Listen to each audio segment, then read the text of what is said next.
Mohon izin Bapak Haji Gunawan, suaranya tidak terdengar Pak Haji.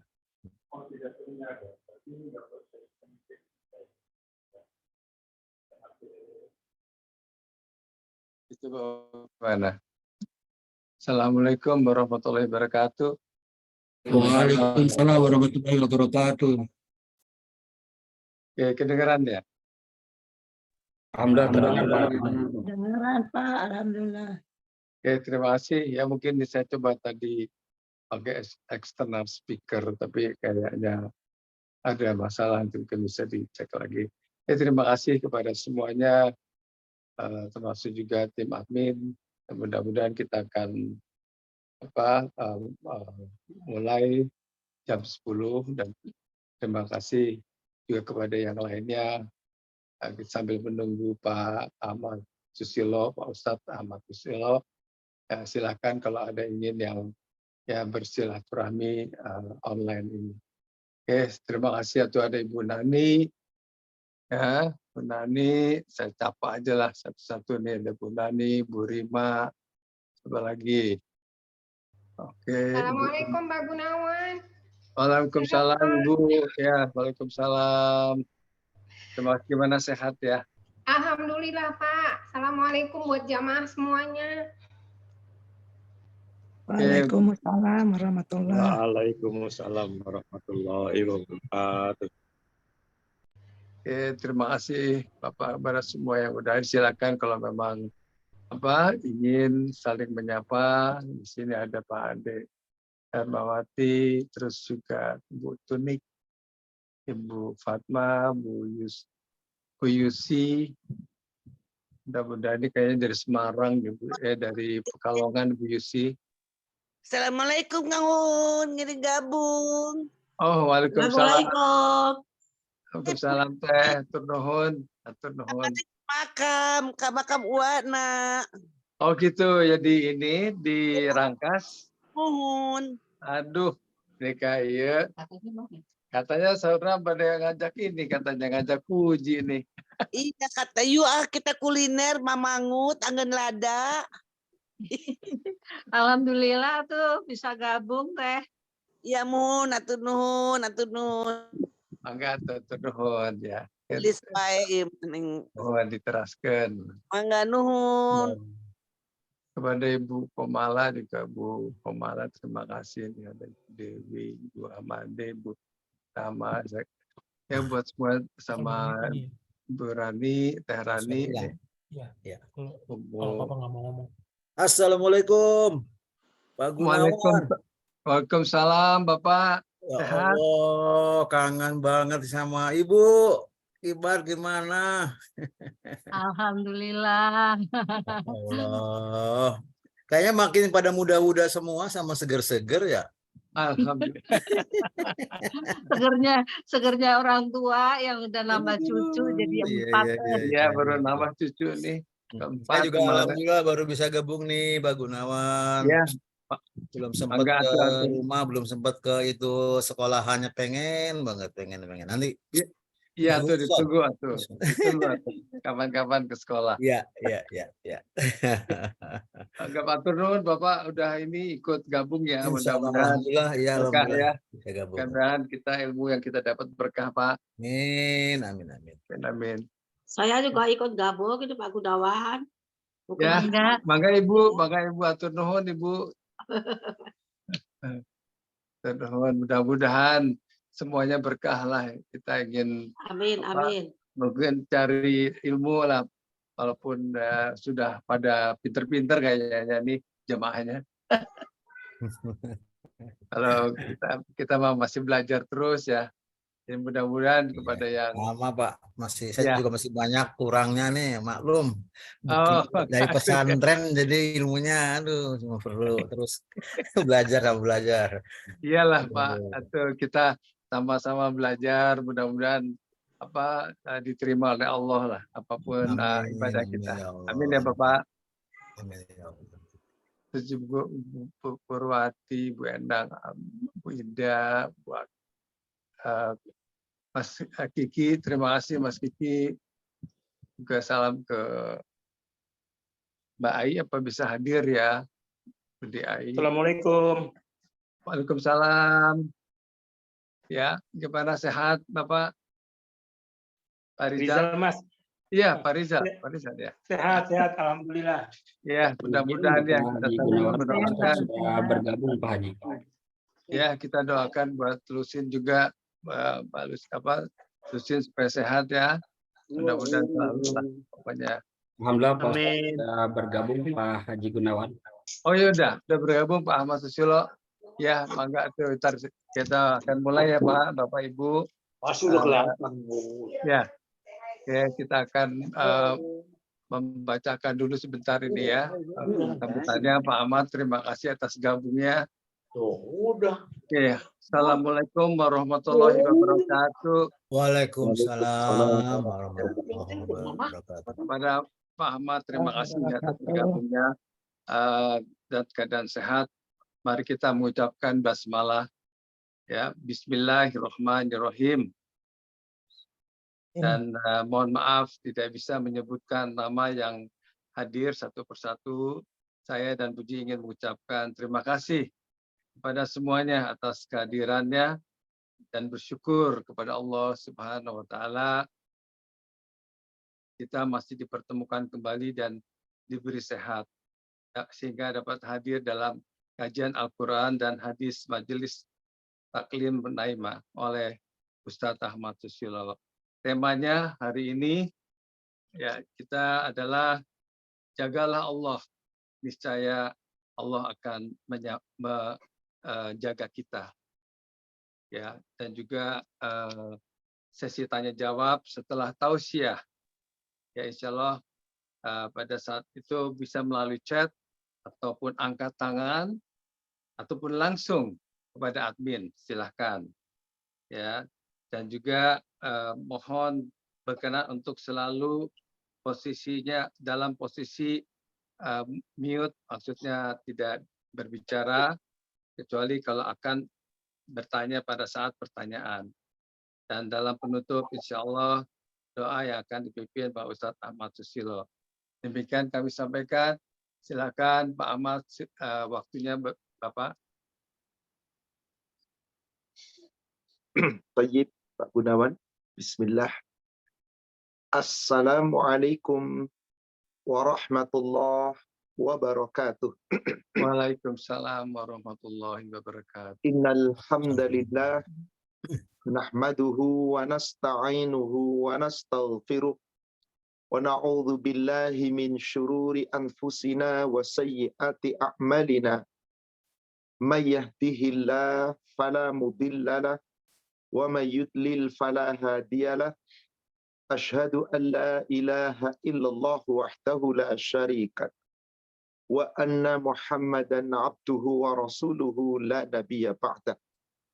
Allahumma salli wa sallim wa barik ala Muhammadin wa ala alihi wa ashabihi ajma'in wa man tabi'ahum bi ihsan ila yaumiddin, amma ba'd. Ya ayyuhalladzina amanu taqullaha haqqa tuqatih wa la tamutunna illa wa antum muslimun. Ya ayyuhalladzina amanu taqullaha wa qulu qawlan sadida yuslih lakum a'malakum wa yaghfir lakum dhunubakum wa may yuti'illaha wa rasulahu faqad faza fawzan 'azima.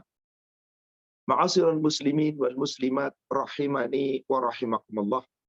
Bapak Ibu jamaah Majelis Taklim Naimah yang semoga dirahmati Allah. Alhamdulillah pada pagi hari ini kembali Allah Subhanahu wa taala mempertemukan kita. Hari ini bertepatan dengan tanggal 25 Muharram, juga bertepatan dengan tanggal 12 Agustus. Kita masih diberi kesempatan oleh Allah mengarungi kehidupan yang fana di dunia ini. Kita diperintahkan untuk senantiasa menjaga Allah. Insya Allah, siapa yang menjaga Allah, Allah pasti akan menjaga kita. Inilah tema yang kita angkat pada hari ini. Wasiat Nabi SAW kepada sahabatnya yang bernama Abdullah bin Abbas, jagalah Allah, niscaya Allah akan menjaga kamu. Bagaimana cara kita menjaga Allah? Bukankah Allah yang maha kuat? Allah yang maha gagah? Allah yang maha perkasa? Allah yang maha berdiri sendiri? Allah tidak butuh penjagaan makhluk. Tapi kenapa di sini seakan-akan Allah meminta kita menjaganya?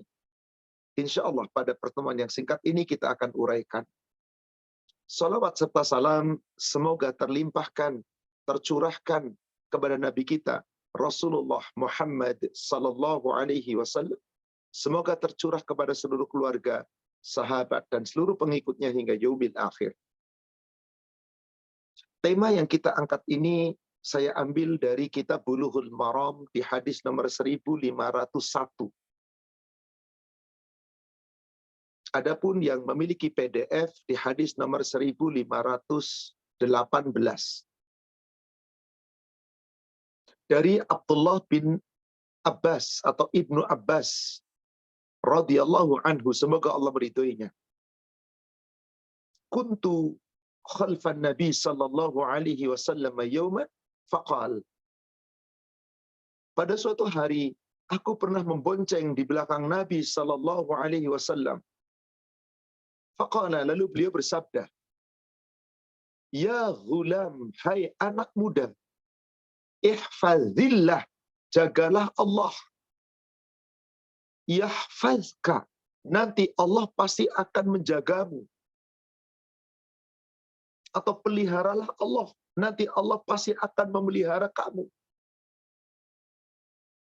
Ya ghulam, hai anak muda, ihfazillah, jagalah Allah. Tajidhu tujahaka, niscaya kamu akan mendapati Allah di hadapanmu. Wa idza sa'alta, dan apabila kamu meminta, fas'alillah, mintalah kepada Allah. Wa idza sta'anta, dan jika kamu meminta pertolongan, fasta'in billah, mintalah pertolongan kepada Allah. Di sini, saudaraku seiman yang semoga dirahmati Allah, hadis ini sahih diriwayatkan oleh Imam At-Tirmidzi.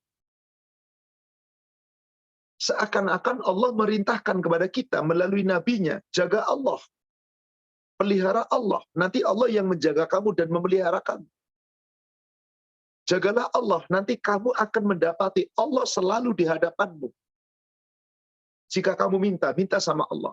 Jika minta tolong sama Allah. Apa maksud daripada hadis ini? Hadis ini semakna dengan sebuah ayat Al-Quran di surat Muhammad, surat 47. Ayat yang ke-7. Surat Muhammad, surat 47, ayat yang ke-7. A'udzu billahi minasyaitonir rajim. Ya ayyuhalladzina amanu. Hai orang-orang yang beriman. In tansurullah yansurkum. Jika kamu menolong Allah, maka Allah niscaya akan menolongmu. Pertanyaan, apakah Allah butuh pertolongan kita? Bukankah kita meminta pertolongan hanya kepada Allah? Apakah Allah butuh pertolongan kita? Bukankah Allah yang menjaga kita? Apakah Allah butuh penjagaan kita? Tapi ayat ini pun mengatakan, intan surullah, jika kamu menolong Allah, yansurkum, Allah yang akan menolong kamu. Wa yutsabbit aqdamakum, Allah yang akan meneguhkan kedudukanmu, Allah yang akan menguatkan ketaatanmu. Jika kita merenung hadis tadi dan ayat ini, sepertinya janggal kalau diterjemahkan secara letterleh, secara bahasa manusia. Hei orang yang beriman, jika kamu menolong Allah, biasanya dalam terjemahan ada dalam kurung agama. Jika kamu menolong agama Allah, nanti Allah yang menolong kamu. Allah menguatkan, meneguhkan akidahmu, kedudukanmu. Demikian pula hadis yang kita bacakan tadi. Ya ghulam ihfadillah, hai anak muda, jagalah Allah. Allah di situ maksudnya agama Allah atau ajaran-ajaran Allah. Maka bagaimana cara kita memahami ayat ini? Bagaimana cara kita memahami hadis tadi? Ini yang akan kita uraikan pada kesempatan ini. Saudara sekalian, menolong Allah, menjaga Allah. Allah meminta tolong kita agar kita menolong Allah. Allah minta kita agar kita menjaga Allah. Itu jangan diartikan sebagaimana manusia dengan manusia, hablum minan nas. Contoh, bapak ibu punya anak-anak, punya menantu, punya cucu sudah besar. Satu ketika bapak ibu mau bangun dari tempat duduk susah, karena sudah sepuh katakanlah. Gak mampu berdiri sendiri. Nak, tolong bapak gak bisa berdiri. Nak, tolong bantu ibu gak bisa berdiri, tolong. Bagaimana cara orang tuh? Anak kita nolong kita, cucu kita nolong kita. Fisik kita yang ditolong, diangkatnya kita. Nah, tolong antarkan bapak ke dokter, tolong antarkan ibu ke dokter. Fisik kita yang diangkat, dibantu ke mobil, dibawa ke rumah sakit, diperlukan oleh dokter. Jadi ketika manusia menolong manusia, yang ditolong secara fisik. Betul-betul fisiknya tertolong. Atau katakanlah bukan secara fisik. Nak, tolong nak, ibu mau masak kehabisan minyak. Tolong berikan minyak goreng. Sekedar minyak goreng saja. Lalu si anak membelikan ke warung, minyak goreng itu diberikan kepada ibunya. Ini bu minyak goreng, berarti si anak menolong. Toh secara fisik, karena dengan adanya minyak goreng memasak, bisa untuk dimakan. Fisiknya tertolong. Dan saat itu secara keadaan, sifatnya, bahwasanya si anak betul-betul memenuhi perintah orang tua, membelikan sesuatu, sehingga yang tadinya tidak ada menjadi ada. Nah, tolong. Nggak usah jauh-jauh. Ibu bapak sedang duduk di ruang tamu. Lalu haus, nggak ada minuman. Sementara mau berjalan, malas. Nak, tolong ambilkan di kulkas air dingin. Tolong kasih es batu dan sirup. Bikinkan mama, papa, bikinkan sirup. Dibuatkan sirup, dihidangkan, diminum. Ditolong kita. Secara langsung, fisik kita yang merasakan. Itulah pertolongan makhluk dengan makhluk. Sekarang, bagaimana cara kita menolong Allah? Ketika Allah mengatakan, wahai orang yang beriman, tolonglah aku. Jika kamu menolongku, kata Allah, nanti aku yang menolongmu. Jagalah Allah. Jika kamu menjaga Allah, nanti Allah yang menjaga kamu. Bagaimana cara kita menolong Allah? Bagaimana cara kita menjaga Allah? Saya buatkan ilustrasi kembali. Bapak, ibu, sebagai petani, biasanya yang ngurus ladang sawah bapak dan ibu sendiri. Suatu ketika bapak ibu lagi sakit. Pak, ibu saat itu, anak mengatakan, apa yang bisa saya bantu? Tolong nak, bapak ibu lagi sakit, gak bisa mengurus kebun. Tolong kebun itu disiram. Tolong kebun itu diberi pupuk. Tolong kebun itu dibersihkan dari hama. Kasih desinfektan dan disemprot desinfektan dan seterusnya. Maka si anak tidak menolong bapak dan ibu secara langsung, secara fisik. Tapi mengerjakan perintahnya. Akhirnya apa yang terjadi? Bapak ibu tetap di rumah, kebun tidak dirawat oleh bapak dan ibu, si anak yang mewakili bapak dan ibu merawat kebun. Disiram, dikasih pupuk, hama-hama disingkirkan, dibersihkan, dijaga. Akhirnya apa? Kebun itu tetap bisa dipanen dengan baik. Apakah secara fisik bapak tertolong? Tidak. Apakah secara fisik ibu tertolong? Juga tidak. Lalu apa yang tertolong? Kebunnya yang tertolong. Tapi secara hati, bapak ibu tenang. Kenapa? Karena kebunnya tetap menghasilkan. Bisa dipanen dengan bagus. Karena apa? Karena ditolong oleh anak ibu, anak bapak. Sehingga apa? Bapak ibu tidak mengerjakan itu, kemudian kebun tetap berbuah dengan baik. Hasilnya dengan baik. Panennya bagus. Maka bapak ibu akan mengatakan kepada si anak, terima kasih ya nak, kamu telah menolong bapak dan ibu. Apakah pertolongan ini secara langsung? Tidak. Bapak ibu nggak ditolong apa-apa. Fisik bapak ibu nggak diapa-apain oleh si anak. Tapi bapak dan ibu diberikan kesempatan istirahat, nggak perlu mengerjakan tugas-tugas di kebun, diambil alih oleh si anak. Berarti secara tidak langsung anak nolong bapak dan ibu. Ilustrasi yang kedua, semoga dipahami. Sengaja ilustrasi ini saya sampaikan untuk kita membahas hadis ini tadi. Jika kamu menolong Allah, Allah nolong kamu. Hadisnya tadi, jagalah Allah, Allah menjaga kamu.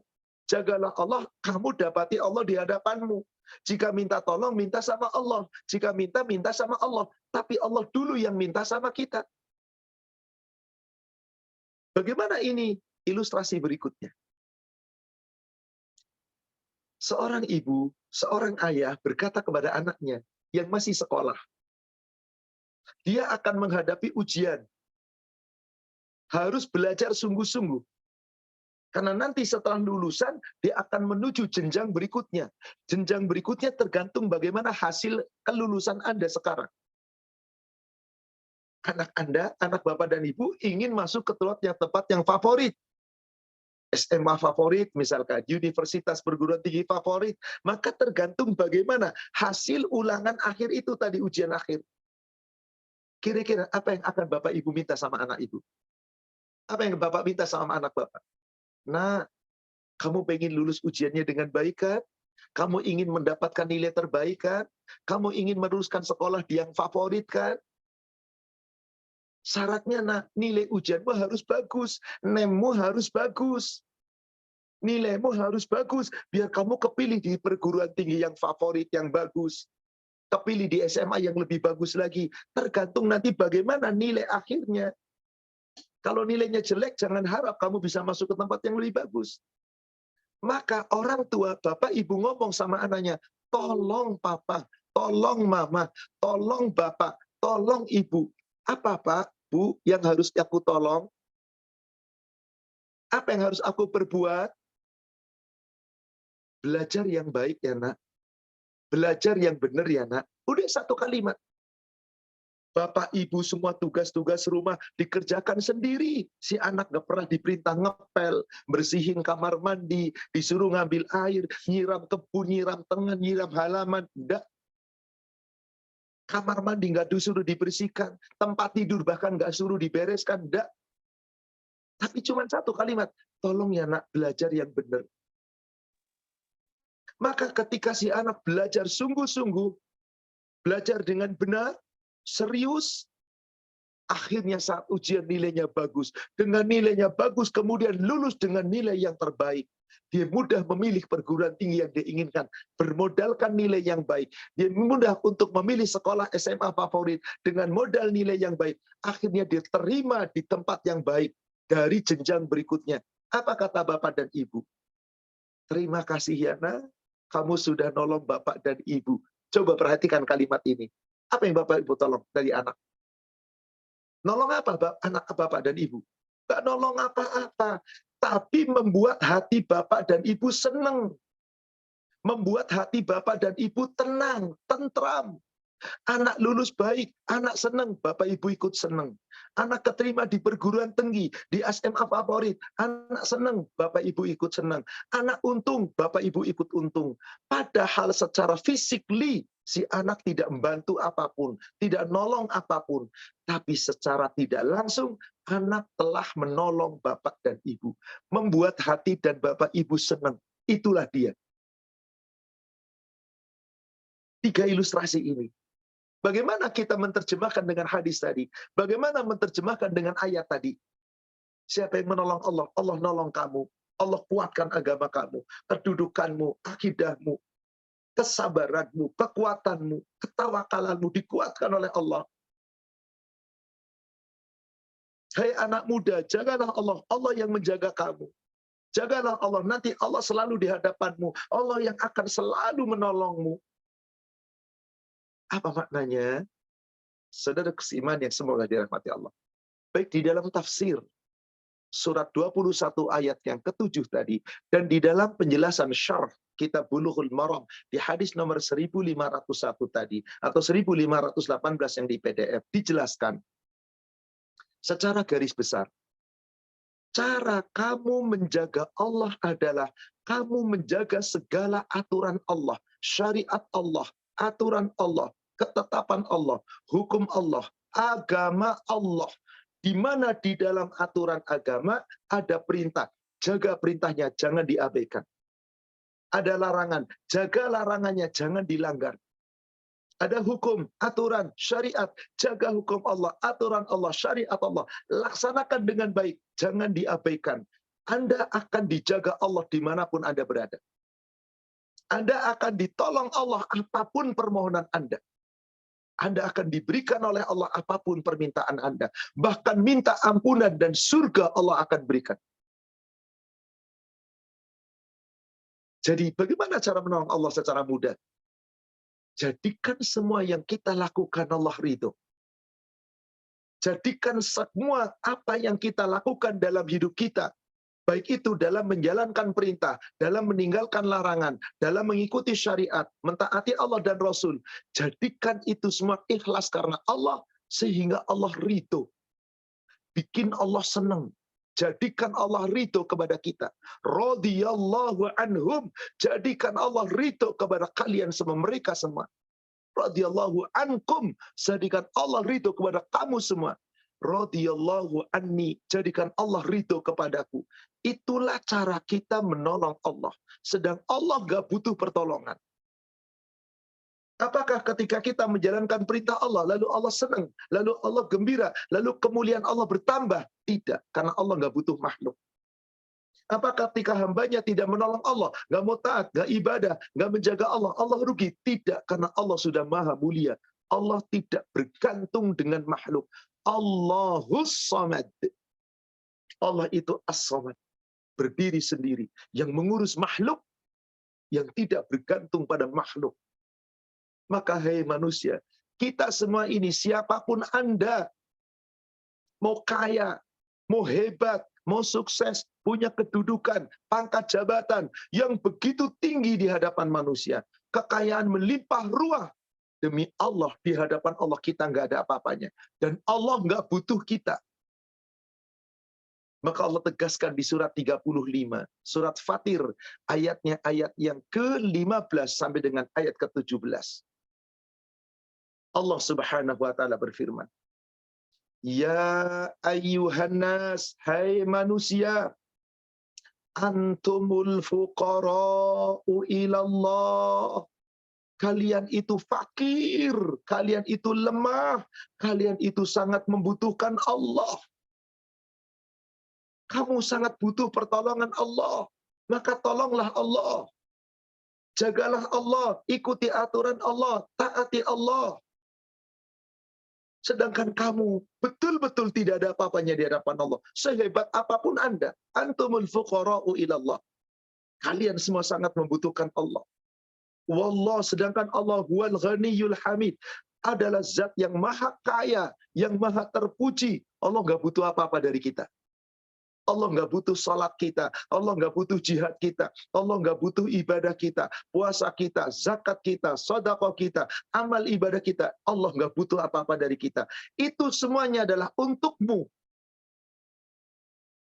Allah minta tolong kepada kita, untuk kita. Anda menolong Allah, Anda yang untung. Anda nggak menolong Allah, Anda yang rugi. Allah tidak pernah rugi dan Allah tidak pernah untung. Karena Allah nggak butuh makhluk. Coba camkan ayat ini, siapapun kita, sehebat apapun Anda, di hadapan Allah kecil. Mau Anda konglomerat paling kaya di muka bumi, miskin di hadapan Allah. Anda paling kuat di muka bumi, lemah di hadapan Allah. Anda paling hebat, paling pintar di muka bumi, Anda kerdil di hadapan Allah. Maka ada ancaman di ayat ke-16-nya. Iyasya yuhibkum. Jika Allah menghendaki, kamu tidak mau lagi menolong Allah. Kamu durhaka kepada Allah. Kamu tidak menjalankan aturan Allah. Jika Allah menghendaki, Allah akan lenyapkan kamu. Allah binasakan kamu. Wa ya'ti bi khalqin jadid. Allah akan ciptakan manusia yang baru. Didatangkan makhluk yang baru yang tidak seperti kamu. Apakah sulit bagi Allah? Tidak. Di ayat 17-nya. Wa ma dzalika 'alallahu bi'aziz. Wa ma dzalika 'alallahi bi'aziz. Bagi Allah ini mudah, tidak sulit. Dari ayat ini jelas saudara sekalian, kita itu makhluk yang lemah, sangat butuh Allah. Maka wajib kita mengikuti aturan Allah dengan cara mentaati Allah dan Rasul dan hanya takut kepada Allah, bertakwa kepada Allah. Berarti Anda sedang menolong Allah, yaitu dengan cara menjaga agama Allah, syariat Allah, aturan Allah, mentaati Allah dan Rasulnya. Maka Anda yang akan diberikan kemuliaan oleh Allah dan kemenangan. Jadi cara kita menolong Allah adalah dengan menjaga aturan Allah. Bikin Allah senang, bikin Allah ridho. Agar Allah ridho sama kita. Nanti kita ridho dengan keputusan Allah di yaumil akhir, yaitu surga. Tapi kalau Anda tidak membuat Allah ridho di dunia, membuat Allah marah di dunia, boleh jadi dunia Allah berikan kepada Anda. Tapi tidak pernah akan Allah berikan surga kepada Anda. Siapa mereka? Orang-orang yang hanya mengejar dunia. Orang-orang yang tidak mencari ridha Allah. Orang yang tidak menolong Allah di dunia. Tapi hanya menolong diri sendiri dengan hawa nafsunya. Dikejar dunia, tapi dia abaikan perintah Allah. Dia abaikan sunnah Rasul. Dia tinggalkan aturan Allah. Yang penting saya sukses di dunia. Allah kasih sukses di dunia. Di yaumil akhir, nol. Kenapa? Tujuannya bukan menolong Allah. Tapi tujuannya hawa nafsu pribadi. Tujuannya bukan akhirat, tapi tujuannya untuk meraih dunia. Maka segala-galanya yang dicita-citakan dunia, sementara aturan Allah diabaikan. Dapatkah di dunia? Dapat. Apa yang dia dapatkan? Apapun yang dia inginkan, terkadang Allah berikan. Apakah Allah berikan di akhirat? Tidak. Sebab di dunia dia tidak menolong Allah. Maka orang seperti itu tidak pernah akan ditolong Allah. Tapi diberi Ustaz, ya hanya diberi. Tapi Allah tidak akan memberikan kasih sayangnya. Hanya dikasih saja, tidak akan sayang. Inilah saudara sekalian. Siapa mereka diantaranya? Orang-orang ahli dunia. Hubbud dunia. Terutama orang-orang dari kalangan orang-orang kafir. Dan banyak umat Islam yang cita-citanya pun hanya dunia. Allah kasih dunia. Sebab dia di dunia tidak mengikuti aturan Allah. Nggak menjalankan perintah Allah. Nggak meninggalkan larangan Allah. Berarti dia tidak menolong Allah. Dia hanya menolong dirinya pribadi untuk dunianya. Apa yang Allah berikan di akhirat? Nol. Surat 11, surat Hud. Ayat ke-15 dan ayat ke-16. Allah Subhanahu wa taala berfirman,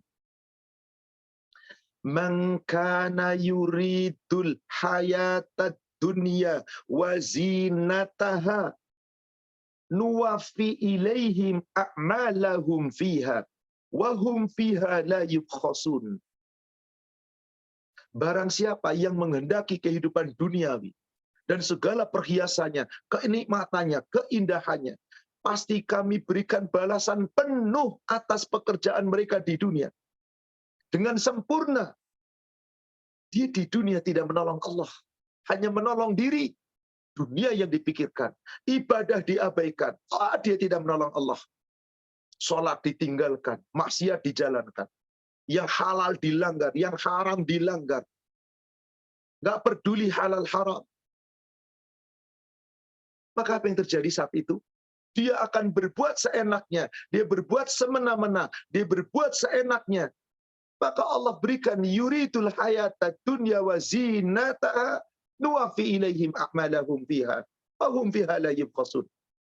Kami segerakan bagi mereka diberikan oleh Allah apa yang diinginkannya di dunia. Dari usahanya nggak dirugikan. Sukses duniawi. Tapi dia mengabaikan perintah Allah. Dia mengabaikan aturan Allah. Nggak peduli halal haram. Seperti yang Rasulullah SAW telah sampaikan. Ya'ti 'alan nasi zamanun, datang kelak akan ada suatu masa manusia di mana manusia saat itu tidak peduli, la yubali, dan mereka tidak peduli dalam mencari nafkah. Amin haram, amin halal, amin haram. Apakah itu nafkah dicari dengan cara yang halal? Apakah nafkah dicari dengan cara yang haram? Gak peduli manusia. Dan itu akan datang.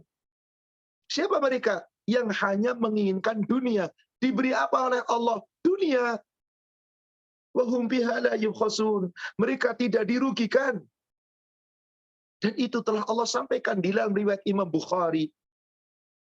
Hadis Sahih Bukhari di nomor hadis 1012. Hadis Sahih Bukhari di nomor hadis 1012. An Abi Hurairah radhiyallahu anhu. Dari Abu Hurairah, semoga Allah meridhoinya. Qala Rasulullah sallallahu alaihi wasallam, telah bersabda Rasulullah sallallahu alaihi wasallam, ya'ti 'alan nasi zamanun, kata Rasulullah. Kelak akan datang suatu masa di kalangan manusia, la yubali mar'u ma akhadha minhu. Seorang manusia nggak peduli cara mencari nafkahnya, cara mencari rizkinya. Di mana saat itu orang tidak peduli apakah akhadha minhu amin halal amin haram. Apakah dia mencari nafkah dengan cara yang halal, apakah dia mencari nafkah dengan cara haram. Yang penting saya dapat. Coba lihat sekarang di dunia. Nggak peduli. Halal haram, mau riba, mau merampas, mau korupsi, manipulasi, mencari nafkah dengan cara zina, menjual diri, maksiat. Nggak peduli. Apakah dengan menjual minuman khamar, yang minuman keras, makanan haram, terserah. Apakah dengan cara menipu, tidak masalah. Setiap orang berlomba-lomba meraih dunia karena dia tidak berusaha menolong Allah. Dia tidak menjaga aturan Allah. Apakah Allah menolongnya? Tidak. Tapi dunianya dikasih. Tadi yang Allah sebutkan di surat 11 ayat 15. Orang itu memang menginginkan dunia. Dikasih dunia, tidak dirugikan. Wa hum fiha la yubkhasun. Tapi bagaimana nanti di yaumil akhir? Nah ini saudara sekalian, yang mengerikan di ayat 16-nya. Dunia dapat, tapi bagaimana di akhirat? Ulaika alladzina laisa lahum fil akhirati illan nar. Mereka itu adalah orang-orang yang di dunia meraih segala-galanya, tapi dia tidak menolong Allah, dia tidak menjaga Allah, hidup seenaknya, cara mencari nggak peduli halal haram. Maka nanti di yaumil akhir dia tidak dapat apa-apa kecuali neraka. Apa sebabnya? Tidak menolong Allah, tidak menjaga Allah. yakni tidak menjaga aturan Allah, syariat Allah, ketetapan Allah. Tidak menolong Allah, tidak menolong supaya menegakkan agama Allah, agar agama Allah tegak, malah dirusak. Bapak Ibu sedang bangun rumah. Katakanlah mengatur sendiri. Tiba-tiba si anak ngerobohin pagar, ngerobohin dinding bata, ngerobohin tiang. Sudah dipasang bagus-bagus, dirobohkan. Kira-kira marah nggak Anda? Marah. Si anak tidak membantu sama sekali saja marah, ini dirobohkan. Nah, inilah aturan Allah tegak. Tegakkan, malah dihancurkan. Di mana dia menolong Allah? Tidak, malah dia merusak, durhaka kepada Allah. Maka hanya dunia yang diberi, dimasukkan ke dalam neraka. Lalu bagaimana yang telah diraih di dunia? Wa habita ma sana'u fiha wa batilu ma kanu ya'malun. Sia-sia apa yang telah diusahakan di dunia. Sia-sia apa yang telah diraih di dunia. Lenyap semuanya, hapus yang dikerjakan, enggak dibawa mati. Beda kalau kita menolong Allah. Amal kita, ibadah kita, istighfar kita, sedekah kita, semuanya itu berbuah menjadi kebaikan. Kalau kita menolong Allah, cara nyari nafkahnya dengan cara yang baik, saat nyari nafkah ibadah tidak dilalaikan, bahkan nomor satu ibadah tetap dijaga. Maka orang yang seperti ini, dunia boleh jadi didapatkan, dan dia dengan cara menolong Allah, maka bermanfaat dunia dan akhiratnya. Dunianya diberikan oleh Allah, mungkin banyak, mungkin sedikit, mungkin kurang, dia tetap terima ketetapan Allah, tapi secara akidah dia jaga aturan Allah, dia jaga agama Allah, dia jaga perintah Allah, dia taati aturan Allah dan Rasulnya. Maka orang seperti ini pasti beruntung. Pasti beruntung. Maka bagaimana cara kita mentaati Allah, menjaga Allah, menolong Allah? Taati Allah, taati Rasul. Takutlah kepada Allah dan bertakwalah kepadanya. Allah ridho. Surat An-Nur, surat 24. Coba perhatikan ayat yang ke-51, ayat ke-52, afwan. Surat An-Nur, surat 24, ayat yang ke-52. Bagaimana Allah berfirman? Wa may yuti'illaha wa rasulah. Dan barang siapa yang betul-betul mentaati Allah dan Rasul, berarti dia sedang menolong Allah. Dia sedang menjaga Allah. Wa yakhshallah wa yattaqhi, dan betul-betul takut kepada Allah dan selalu bertakwa kepada Allah. Dia sedang menolong Allah, dia sedang menjaga Allah. Faulaika humul faizun. Mereka itulah orang-orang yang akan diberikan kemenangan. Mereka itulah orang-orang yang akan diberikan kemenangan. Kemenangan yang paling besar yaitu surga. Kenapa? Dia menolong Allah. Gimana cara menolong Allah? Taati Allah, taati Rasul. Jaga aturan Allah, takutlah kepada Allah. Dan terus jaga takwa kita. Insya Allah, Allah ridho.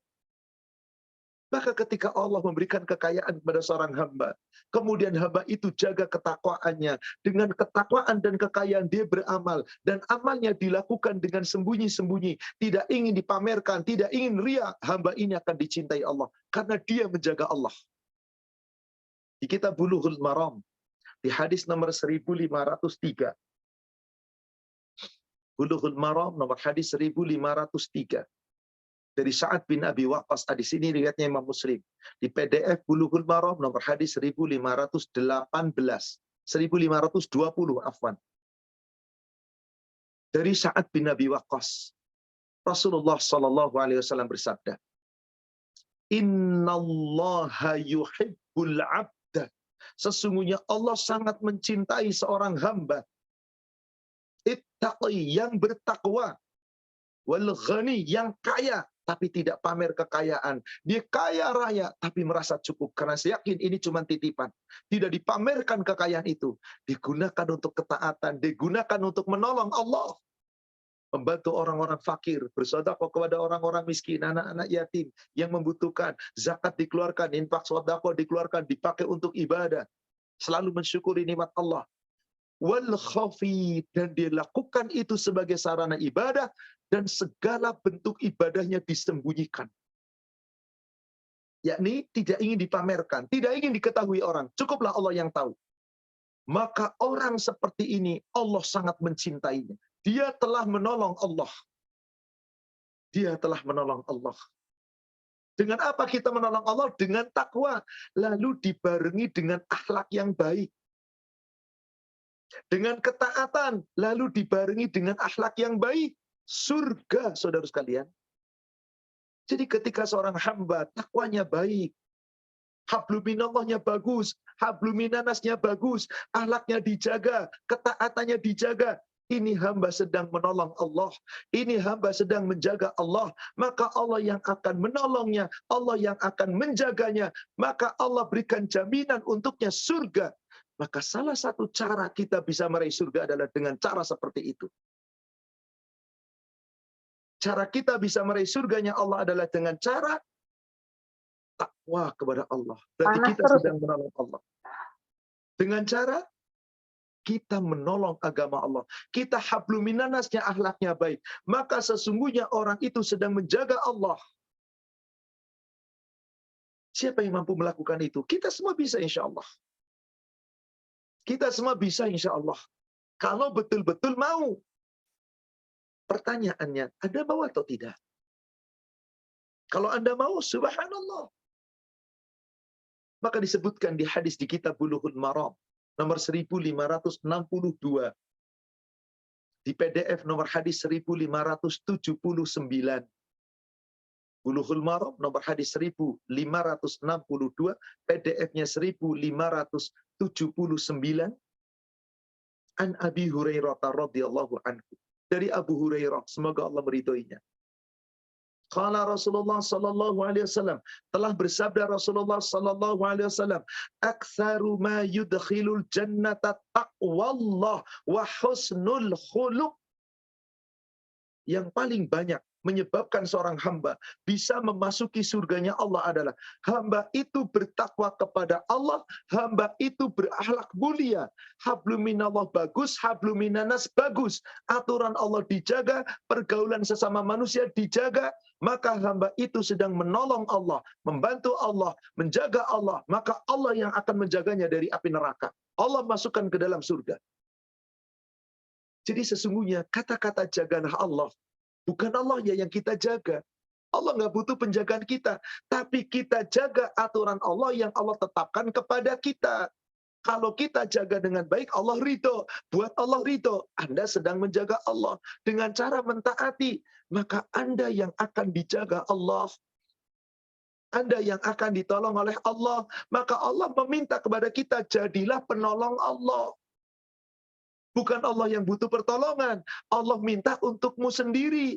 Maka semuanya untuk Anda. Allah nggak butuh pertolongan kita. Hal senada seperti yang Allah firmankan di surat As-Saff. Surat 61 di ayat 14, ayat terakhir, ayat paling ujung. Coba perhatikan surat As-Saff, surat 61, ayatnya surat 61 ayat 14, ayat paling ujung, paling akhir. Bagaimana perintah Allah? Ya ayyuhalladzina amanu kunu ansarallah. Hai orang-orang yang beriman, jadilah kamu menjadi penolong-penolong Allah. Penolong-penolong Allah. Allah minta jadilah penolong Allah. Dalam kurung biasanya agama sekali lagi.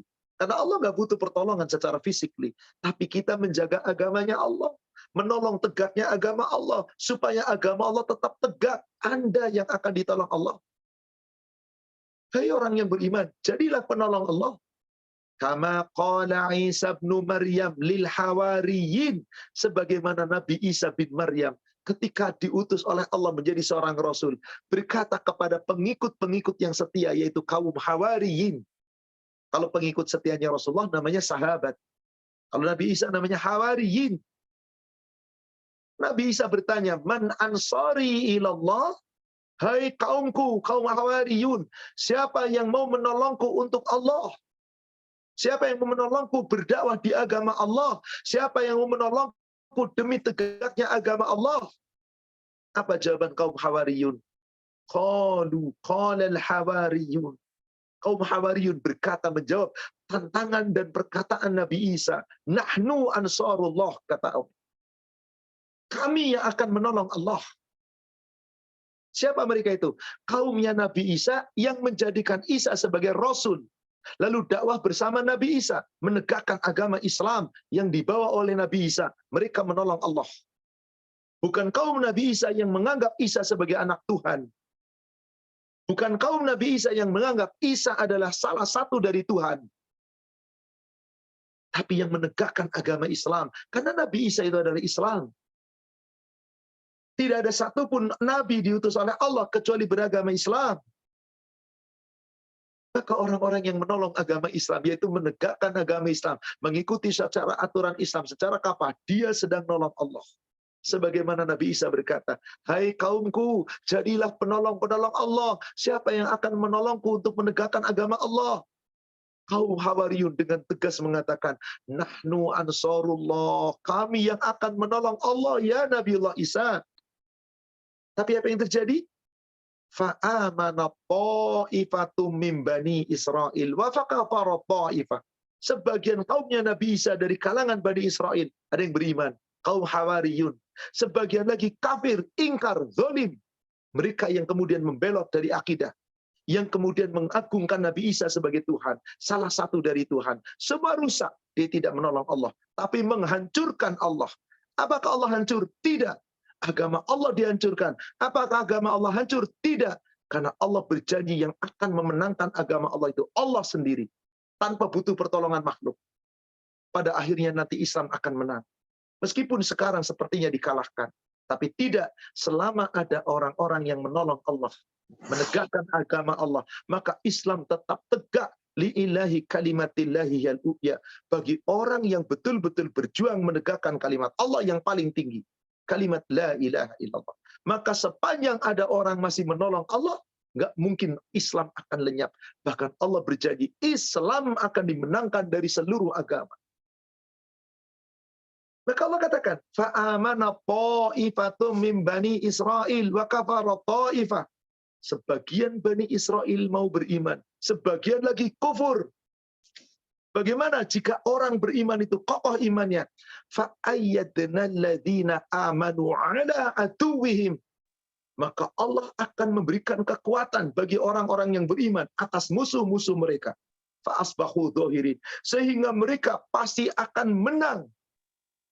Allah janji, Islam pasti menang. Mari kita buktikan janji Allah. Islam pasti menang. Ayatnya telah menyatakan demikian. Pasti.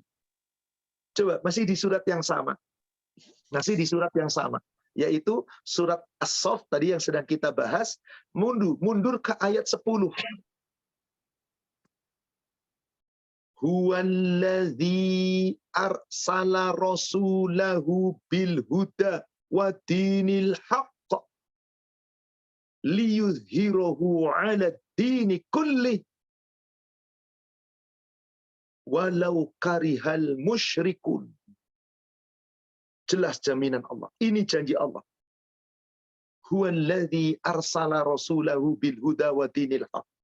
Dialah Allah yang telah mengutus nabinya bil huda dengan petunjuk, wa dinil haq dengan membawa agama yang hak, Islam. Setiap nabi-nabi diutus oleh Allah membawa Islam. Liyuzhirahu ala dini kulli, supaya Allah akan, sepertinya ayatnya keliru barangkali ya Pak, ayat 9 sepertinya, maaf. Ayat 10 itu ya ayyuhalladzina amanu hal adullukum. Ayat 9 sepertinya saya salah menyebutkan nomor. Silakan koreksi kembali. Ayat 9 sepertinya yang dimaksud tadi. Surat 61 ayat 9.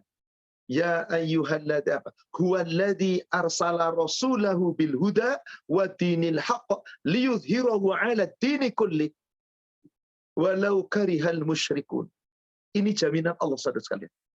Siapapun di antara kita umat Islam yang mau menolong agama Allah, yaitu dengan menjaga Islam kita, kuatkan akidah kita, jalankan perintah Allah dengan baik, tinggalkan larangan Allah dengan benar, dan ikuti aturan dan syariat Allah dengan benar. Anda sedang menolong Allah, Anda sedang menjaga Allah, Allah pasti menangkan Anda. Boleh jadi kalah di dunia, tapi tidak pernah akan kalah nanti di yaumil akhir. Allah yang berjanji. Liyuzhirahu 'ala dini kulli. Islam akan Allah menangkan dari seluruh agama. Walau karihal musyrikun. Meskipun orang musyrik benci, meskipun orang kafir benci, tapi Allah tetap akan menangkan.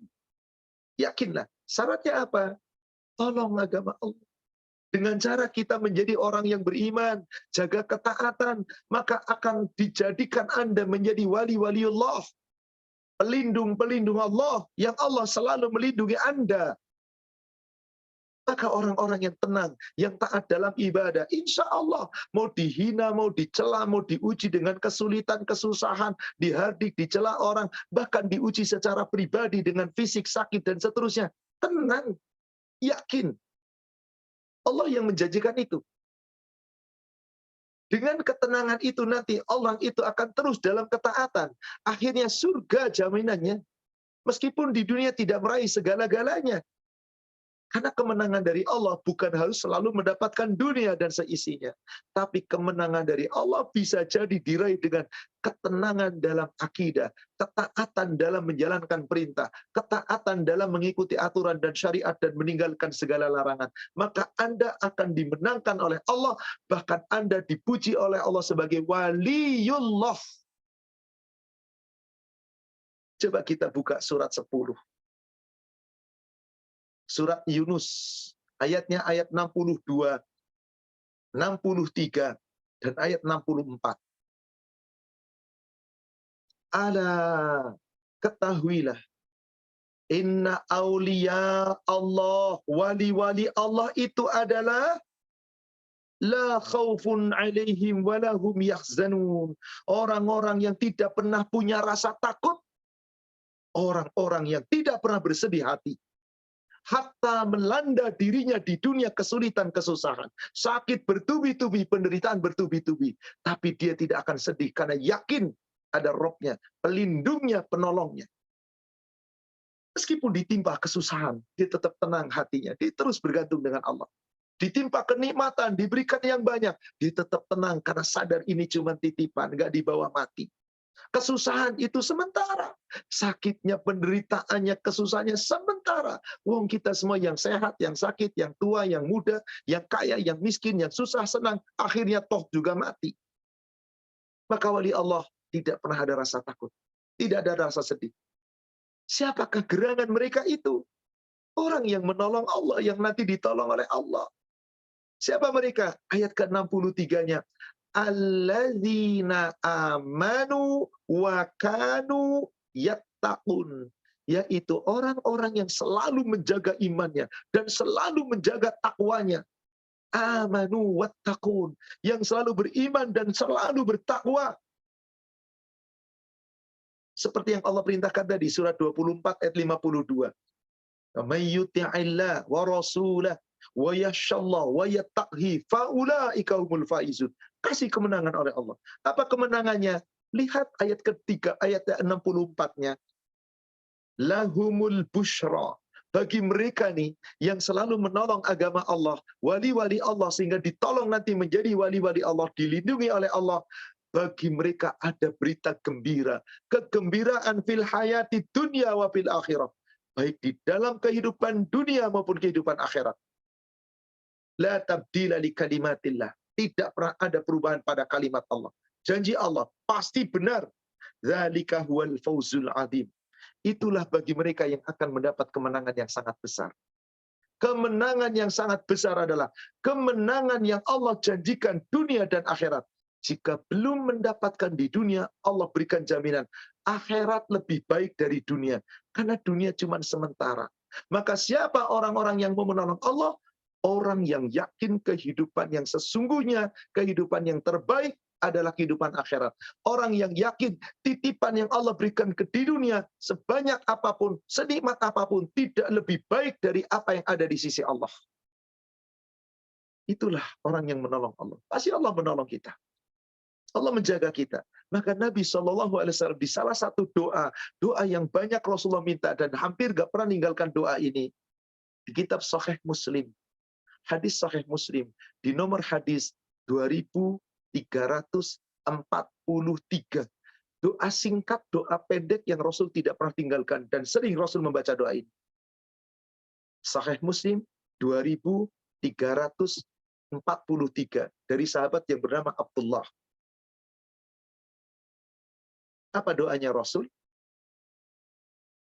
Rasulullah SAW senantiasa berdoa dengan ini. 4 yang diminta. Allahumma, wahai Allah, inni as'alukal huda. Sesungguhnya hamba mohon kepadamu, ya Allah, petunjuk. Wattuqa, ya Allah, kami mohon kepadamu ketakwaan. Wala afaf, ya Allah, hamba mohon kepadamu keselamatan. Baik dunia maupun akhirat. Wal ghina, ya Allah, berikan kepada kami, ya Allah, kecukupan, kekayaan yang menjadikan kami cukup. Ghina. 4 yang diminta Rasul nggak pernah tinggalkan. Allahumma inni as'alukal huda wattuqa wal afaf wal ghina. Ya Allah, kami mohon kepadamu, ya Allah, petunjuk. Kami mohon ketakwaan, kami mohon pemeliharaan, keselamatan dunia dan akhirat kami. Dan kami mohon kekayaan darimu, ya Allah. Tentu kekayaan yang ghina, yang bukan ghani semata-mata untuk pamer. Tapi kekayaan yang kita jadikan sarana mendekatkan diri kita kepada Allah. Untuk menolong agama Allah. Untuk kita membantu bagaimana agama Allah tegak. Dengan cara harta kita digunakan untuk berdakwah, untuk ibadah, untuk bersedekah, untuk kita senantiasa lebih mendekatkan diri kepada Allah. Maka Allah akan berikan kepada kita surga. Maka ada tawaran dari Allah kepada kita. Bagaimana cara kita menolong Allah? Bagaimana cara kita menjaga Allah? Agar kita bisa masuk surga. Coba kita kembali ke surat 61 dari ayat 10. Ya ayyuhalladzina amanu. Hai orang-orang yang beriman. Hal adullukum ala tijaratin tunjikum min adzabin alim. Maukah kamu aku tunjukkan suatu perniagaan, suatu perdagangan yang dapat menyelamatkan kamu dari azab yang sangat pedih, yaitu azab neraka? Tawaran. Ada yang mau? Mari kita ditawari oleh Allah. Hei orang yang beriman, maukah kamu aku tunjukkan kepadamu suatu perdagangan, perniagaan yang kamu lakukan itu nanti kamu dijauhkan dari azab yang sangat pedih, yaitu neraka. Mau Ustaz? Tentu saja kita ingin tolong Allah. Bagaimana cara kita menolong Allah? Jaga Allah. Bagaimana cara kita jaga Allah? Ayat 11-nya. Tu'minuna billah. Hendaklah kamu beriman kepada Allah. Wa rasulih. Dan hendaklah kamu beriman kepada Rasulnya. Wa tujahiduna fi sabilillah. Dan hendaklah kamu bersungguh-sungguh dalam rangka berjihad di jalan Allah. Bi amwalikum. Dengan harta-harta kamu. Wa anfusikum, dengan jiwa-jiwa kamu. Dzalikum khairul lakum in kuntum ta'lamun. Itu lebih baik bagi kamu jika kamu lebih tahu, jika kamu mengetahui. Menolong Allah. Harta kita jadikan untuk menolong. Gimana caranya? Gunakan harta itu pertama. Cari dengan cara yang halal. Digunakan untuk yang halal. Menghidupi keluarga. Menghidupi diri. Untuk kebutuhan hidup kita. Lalu untuk ketaatan kita dalam ibadah. Berbagi dengan orang-orang fakir miskin. Gunakan untuk ibadah. Maka harta kita menolong kita. Kita sedang berbisnis dengan Allah. Tubuh kita gunakan dalam rangka ketaatan kepada Allah, maka tubuh kita sedang berjuang di jalan Allah. Waktu kita lapangkan untuk mencari keterangan Allah, ilmu-ilmu agama, untuk ketaatan, untuk ibadah, melangkah ke masjid, menghadiri kajian, maka waktu kita habiskan pula untuk ibadah. Inilah cara menolong Allah. Dengan cara itu, kamu akan mendapatkan lebih baik. Kalau kamu tahu, itu lebih baik. Apa sih jaminan Allah kalau kita lakukan itu semua dalam rangka menolong Allah, menjaga Allah? Lihat ayat yang ke-12-nya. Yaghfir lakum dzunubakum. Niscaya Allah mengampuni kamu segala dosa-dosamu. Wa yudkhilkum jannatin tajri min tahtihal anhar wa masakina thayyibatan fi jannati 'adn.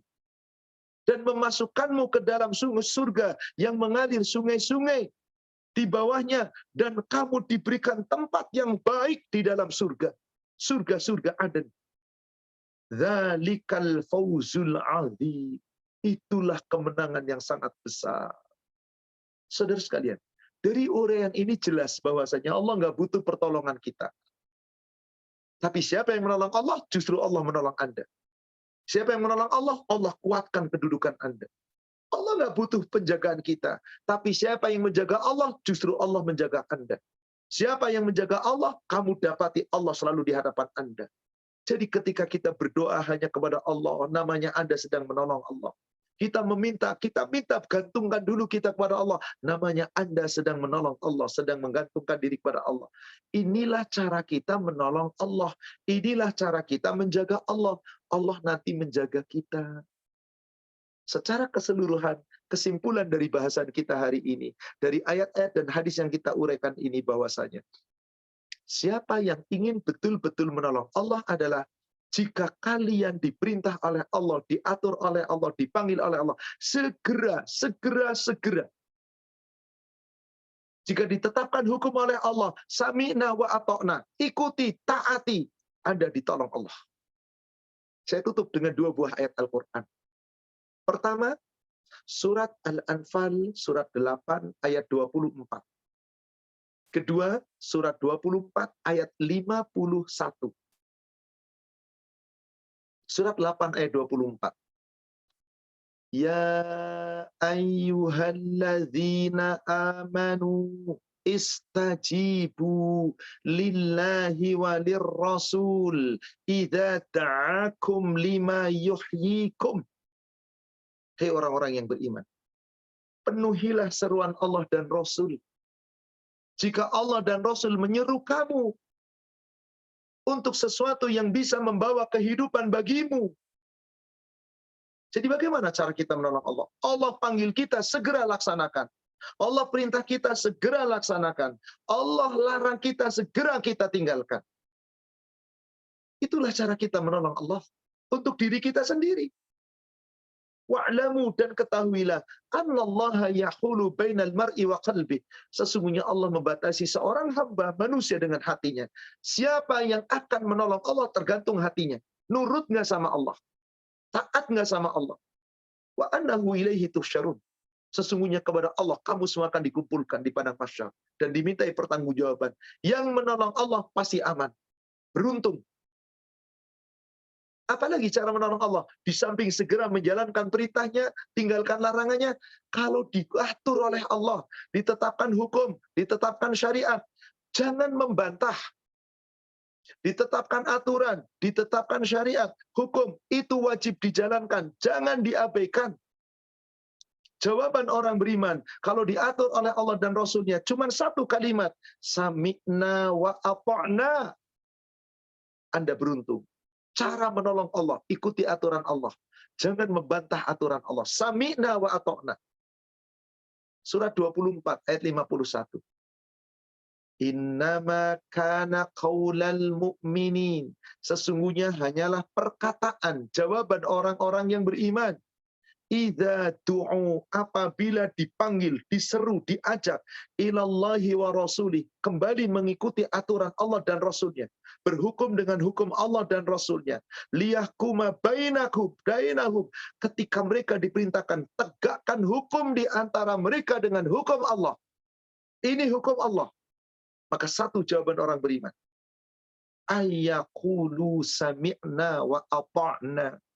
Mereka hanya menjawab satu kalimat, kami mendengar dan kami akan mentaati. Rabbana sami'na wa ata'na. Rabbana, ya Rabb kami, sami'na, kami mendengar, wa ata'na, dan kami akan mentaati. Wa ulaika humul muflihun. Mereka itulah orang-orang yang beruntung. Di mana Allah tempatkan orang yang beruntung? Jannah, di surganya. Itulah orang-orang yang menolong Allah. Itulah orang-orang yang menjaga Allah. Maka Allah yang menolongnya, Allah yang menjaganya, sedang Allah nggak butuh pertolongan dan penjagaan kita. Makna menolong Allah, menjaga Allah adalah Anda yang menjaga diri Anda dari segala aturan Allah, syariat Allah, larangan Allah. Tinggalkan perintah Allah, jalankan syariat aturan Allah. Sami'na wa ata'na, taati. Itulah cara kita menolong Allah. Itulah cara kita menjaga Allah. Insya Allah, semoga Allah menjaga kita, Allah menolong kita, dan kelak semoga Allah masukkan kita ke dalam surganya. Amin. Ya Rabbal Alamin. Wallahu a'lam. Demikian, saudaraku seiman yang semoga dirahmati Allah, kajian kita pada pagi hari ini semoga membawa manfaat dan hikmah. Kami kembalikan kepada admin, silakan kita bisa lanjutkan dengan sesi tanya jawab. Terima kasih Pak Ustadz atas penjelasan dari kajian yang telah disampaikan. Pertanyaan dari jamaah, banyak orang dermawan yang menyedekahkan hartanya kepada yatim dan fakir miskin. Sedang dalam hablum minallahnya, ibadahnya sangat kurang, sholat dan lain sebagainya. Apakah ini bisa dikatakan menolong Allah atau agama Allah, Pak Ustadz? Terima kasih. Baik, saya buatkan contoh. Anda punya anak. Nah, tolong itu kamar mandi dibersihkan. Dan tolong itu tanaman di depan disiram. Lalu si anak membersihkan kamar mandi bersih sekali. Tapi nggak nyiram tanaman di depan. Kira-kira bagaimana reaksi Bapak dan Ibu ketika anak seperti itu? Nah, kok nggak disiram di depan? Kan kamar mandi udah dibersihkan. Ya kan perintahnya ada nyiram tanaman dan bersihkan kamar mandi. Dua-duanya dong. Cukup kamar mandi aja dibersihkan. Kira-kira Bapak dan Ibu sebagai orang tua kecewa apa enggak? Nah, maka ketika ada seorang hamba, hablum minannasnya bagus. Hartanya diinfakkan di jalan Allah, semua diberikan. Tapi hablum minallahnya jelek. Percuma, sia-sia itu. Karena nggak punya iman orang itu. Baru beramal saleh. Habluminanasnya bagus, tapi nggak ada habluminallah. Sedangkan Allah perintahkan kita dua-duanya. Anda ingin masuk surga, habluminallahnya harus bagus, habluminanasnya bagus. Iman Anda bagus, amal soleh Anda bagus. Jangan cuma amal soleh habluminanas, iman habluminallahnya nggak ada. Nggak bisa. Karena kunci masuk surga adalah bukan hartamu yang banyak yang kamu sedekahkan, tapi imanmu dan amal solehmu. Coba buka surat An-Naba, surat 34, ayat yang ke-37. Wa ma amwalukum wala auladukum billati tuqarribukum indana zulfa. Kamu punya harta begitu banyak, hartamu diinfakkan di jalan Allah, banyak bantu, banyak sedekah dengan hartamu, bukan karena hartamu. Wala auladukum, kamu punya anak-anak dididik dengan soleh, anak laku hebat, sukses dalam keadaan ketaatan. Itu belum tentu bisa mendekatkan diri kepada Allah. Walakin, akan tetapi, illa, kecuali. Allah katakan, bisa dekat Anda dengan Allah, illa, kecuali, man amana wa amila soliha. Amal solehmu bagus, tapi imanmu bagaimana? Iman dan amal solehmu, dua-duanya itu. Jadi habluminanasnya bagus, habluminallahnya bagus. Amana wa amila salihan faulaika lahum jazaa'ud dha'fi bima 'amilu. Mereka itulah orang-orang yang mereka akan diberikan balasan berlipat ganda karena amalmu. Wa hum fil ghurufati aminun. Nanti mereka akan ditempatkan di surga di tempat yang tinggi, aman sentosa. Tapi kalau tidak ada ibadah habluminallah, berarti nggak sempurna imannya, maka amalnya tidak berguna, saudaraku sekalian. Wallahu a'lam. Demikian. Yang selanjutnya, apakah syarat diterimanya amal soleh Pak Ustadz? Terima kasih. Syarat diterimanya amal soleh, para ulama mengelompokkan ada 3. 1, ikhlas. Saya beramal karena Allah.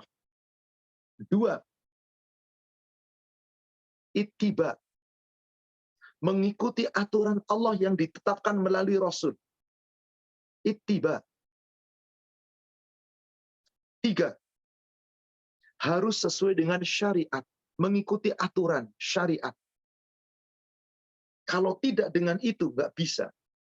Jadi ikhlas, sepenuh hati kita, amal kita ittiba, mengikuti contoh Rasul, dan amal kita berlandaskan syariat dari Allah. Kalau itu kita lakukan, insya Allah kita diterima amal ibadah.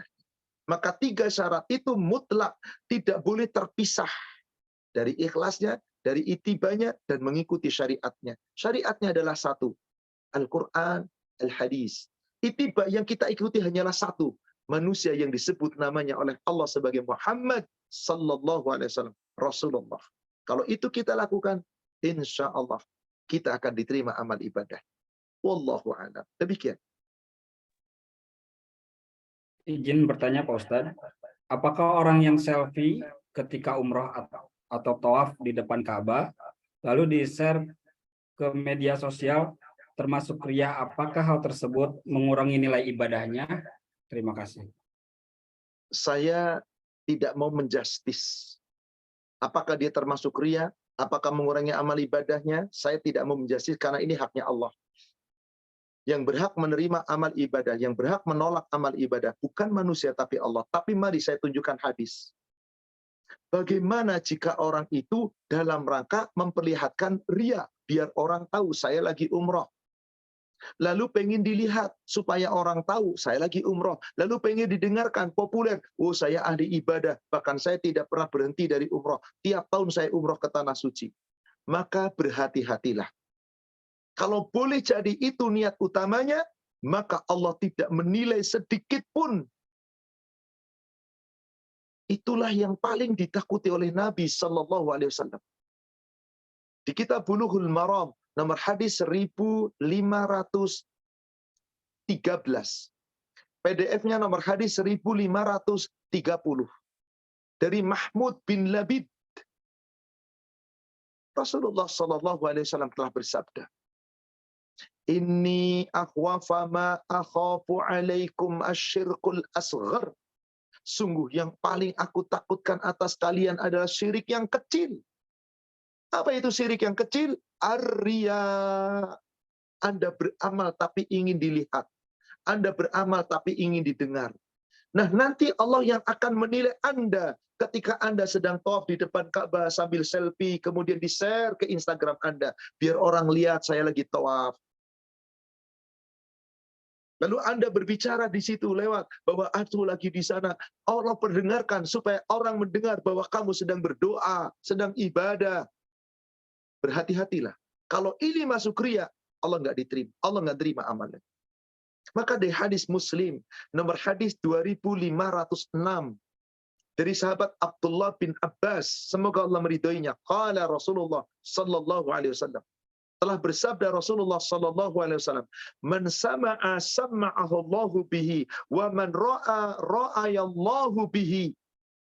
Siapa yang beramal tetapi ingin memperdengarkan amalnya, diperdengarkan. Anda populer, Anda terkenal, Anda akan dipuji oleh orang.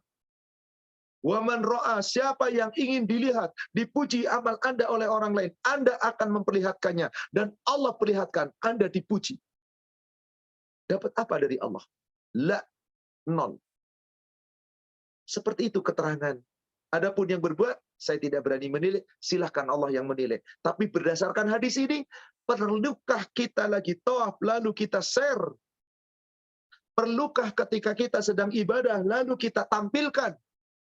Monggo, tapi Allah yang akan bertanya kepada Anda. Bagaimana tadi di kitab Bulughul Maram? Rasul takut sekali sifat riya ini. Lalu bagaimana sebaiknya kita sembunyikan, gak usah ada orang tahu. Sudah saya sampaikan tadi hadisnya di nomor hadis 1503 kitab Bulughul Maram, yang PDF-nya nomor hadis 1520. Siapa hamba yang dicintai Allah? Yang kaya, yang bertakwa, yang kaya, dan menyembunyikan amal ibadah. Nggak ingin dilihat orang, nggak perlu ada orang lihat, cukuplah Allah. Dulu nggak ada handphone, nggak ada selfie, nggak ada masalah kok. Bahkan subhanallah, sebelum tahun 2005 ke sini, sebelum 2008 pastinya itu, setiap ada orang yang haji, yang umroh, bawa alat kamera, dirampas itu, dibuang itu filmnya. Mau masuk ke masjid, ada kamera, dibuang. Tapi setelah handphone bebas, wah subhanallah, akhirnya orang share kemana-kemana dan seterusnya. Ya silahkan saja, tapi tetap nanti Allah yang akan menilai apakah Anda termasuk riya atau tidak. Saya tidak punya kekuasaan untuk itu. Saya hanya menjawab wallahu a'lam, tapi saya tunjukkan dalil tadi. Kalau diperlihatkan, maka diperlihatkan riya, nggak dapat apa-apa dari Allah. Kan sayang jadinya kan. Wallahu a'lam. Demikian.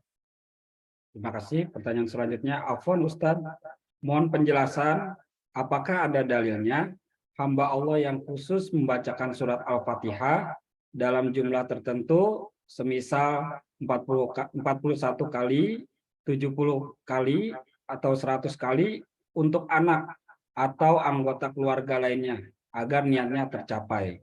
Terima kasih, Ustaz. Wallahu alam, saya secara pribadi terus terang tidak pernah mendapatkan keterangan itu. Dari buku-buku hadis yang sahih, kitab-kitab yang sahih, dari ulama manapun, saya belum pernah mendapatkan itu. Bacakan Al-Fatihah 10 kali, 20 kali, 30 kali, 40 kali, dengan tujuan supaya nanti anaknya soleh, supaya anaknya begini dan begitu dan seterusnya. Saya tidak pernah mengetahui sedikit pun. Tapi kalau bolehkah kita membaca surat Al-Fatihah untuk ruqyah, halal, boleh, thayyib. Hadisnya sahih. Diceritakan di kitab Sahih Muslim nomor hadis 2064. Agak panjang hadisnya, silakan nanti dibaca. Sahih Muslim nomor hadis 2064. Di situ diceritakan ada sahabat Rasulullah yang sedang safar bepergian. Siapa yang menyampaikan hadis itu? Abu Sa'id Al-Khudri. Ketika beberapa sahabat dalam safar, lalu kehabisan bekal, lewat suatu perkampungan, lalu minta dijamu. Kami musafir, tolong kami jamu. Kami dijamu dengan makanan yang Anda miliki. Tapi kepala kampung itu nggak mau menjamu. Sudah, ditinggalkan. Lalu mendapat kabar, anak dari kepala kampung ini terkena gigitan kala, binatang berbisa. Siapa di antara Anda yang bisa menyembuhkan dengan ruqyah? Maka seorang sahabat mengatakan, saya lalu diruqyah dengan membaca surat Al-Fatihah. Sekali baca, dibaca surat Al-Fatihah, ditiup ke tangan, ditempelkan kepada bagian yang sakit, yang gigitan tadi dari binatang beracun. Binatang beracun bisa jadi menyebabkan kematian. Maka si anak itu menggigil. Dan seterusnya, lalu dibaca Al-Fatihah. Qadarullah, atas izin Allah sembuh. 1 kali, nggak 10 kali, nggak 50 kali, nggak 40 kali. Lalu sembuh. Apa yang terjadi? Subhanallah. Kepala suku itu saking senengnya memberikan hadiah 30 ekor kambing lebih. Nih, hadiah untukmu 30 ekor kambing. Tadi minta dijamu makanan, nggak dikasih sedikit pun. Karena dia telah berhasil meruqyah dan sembuh atas izin Allah. Bukan hebatnya orang ini, bukan. Atas izin Allah dikasih upah. Apakah sahabat itu menerima? Tidak mau. Tunggu. Saya akan datang dulu tanya sama Rasul. Maka bergegas sahabat itu pulang, bercerita kepada Rasul, ya Rasulullah begini ceritakan tadi. Lalu aku meruqyah, kemudian sembuh. Lalu aku dihadiahi 30 ekor kambing lebih. Lebih dari 30 ekor kambing. Apakah aku bisa nerima itu? Maka Rasul tanya, dari mana kamu tahu Al-Fatihah itu ruqyah? Lah ada yang mengajarkan kepada aku Al-Fatihah itu ruqyah, cukup dibaca 1 kali. Maka kata Rasulullah, terimalah hadiah kambing itu, masukkan sahamku ke dalamnya. Aku punya saham loh di sana.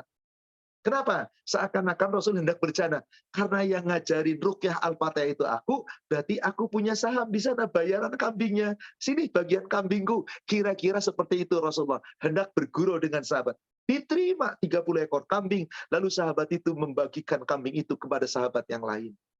Jadi berapa kali Fatihah? 1. Ini salah satu dalil sahih. Nggak pernah ada riwayat yang saya baca. Wallahualam, silakan tanya sama kiai yang lain, ustadz ulama yang lain. Adakah dalil itu? Baca Fatihah sekian kali, kapan waktunya, di waktu apa? Untuk anak, biar anak seperti ini, saya tidak mendapatkan. Wallahualam. Tapi, kalau memang tidak ada dalil, tinggalkanlah. Karena yang tidak ada dalil berarti bukan dari Nabi. Maka Nabi berpesan di hadis nomor 2170 Sahih Muslim. 2170 Sahih Muslim dari Abu Hurairah. Rasulullah sallallahu alaihi wasallam bersabda, "Ma nahaitukum anhu fajtanibu." Apa-apa yang kami larang kamu mengerjakannya, tinggalkan. Kalau Rasul tidak pernah mencontohkan sesuatu, berarti itu bid'ah. Berarti Rasul larang bid'ah itu, dolalah, tinggalkan. Wa ma amartukum bihi faf'alu mastata'tum. Tapi apa-apa yang aku perintah kamu menjalankan, mengerjakan, lakukan sekuat tenaga kamu. Ini dia, yang diperintah Rasul, yuk kita laksanakan. Yang dilarang oleh Rasul dan tidak dicontohkan Rasul, yuk kita tinggalkan. Demikian, wallahu a'lam. Pertanyaan selanjutnya, apakah usaha dan doa benar-benar dapat merubah takdir, Pak Ustadz? Terima kasih. Tergantung. Kalau takdir itu takdir yang mubram atau takdir yang qada, tidak ada yang bisa merubah takdir. Mau apapun caranya. Contoh takdir mubram. Anda berjenis kelamin laki-laki. Doa sama Allah. Ya Allah, aku pengen jadi perempuan. Karena saya sifatnya kayak perempuan. Sifatku lemah lembut. Aku laki-laki tapi punya payudara. Tolong jadikan jenis kelaminku jadi perempuan. Doa 1.000.000 kali sehari. Dengan apapun, gak bakal berubah. Karena ini takdir mubram. Qada yang sudah Allah tetapkan. Kecuali Anda berbuat dosa, merubah jenis kelamin. Haram hukumnya. Karena Anda telah merata takdir Allah. Anda punya rambut keriting. Doa, ya Allah, aku pengen rambutku lurus kayak orang-orang. Nggak pengen keriting, ya Allah. Doa 1 miliar sehari. Nggak bakal lurus rambut Anda. Kecuali dengan pergi ke salon. Anda kulitnya hitam, ya Allah pengen putih. Nggak bisa. Kecuali Anda operasi plastik menghitamkan kulit dan seterusnya. Ini takdir mubram. Qada, nggak bisa dirubah. Dan ini menimpa kepada seluruh makhluk. Ya Allah, matahari tiap hari terbit dari timur. Aku pengen supaya terbit dari barat. Nggak bisa. Kecuali tanpa Anda harus berdoa, hari kiamat Allah terbitkan matahari dari barat. Maka ini takdirmu bro, muqadha, nggak bisa dirubah. Tapi Anda pengen pinter. Allahumma inni as'aluka ilman nafi'a. Ya Allah, berikan kepadaku ilmu yang bermanfaat. Allahumma inni as'aluka ilman nafi'a. Allahumma inni as'aluka ilman nafi'a. Ya Allah, berikan kepadaku ilmu yang manfaat. Silakan kita berdoa. Lalu Anda usaha, belajar, cari ilmu, ngaji, jadi pinter. Berarti doa Anda merubah takdir seiring dengan usaha. Anda lagi miskin. Ya Allah, berikan untukku rizki yang lapang, ya Allah. Lapangkan rizkiku ya Allah agar aku memiliki kekayaan, agar aku bisa ibadah dengan baik. Aku pengen umroh, aku pengen sedekah, ingin berhaji, ingin ya Allah. Lalu dia usaha, terus berdoa. Allahumma inni as'aluka rizqan halalan thayyiban. Dia berdoa, kemudian dia usaha, jadi kaya, berubah takdir.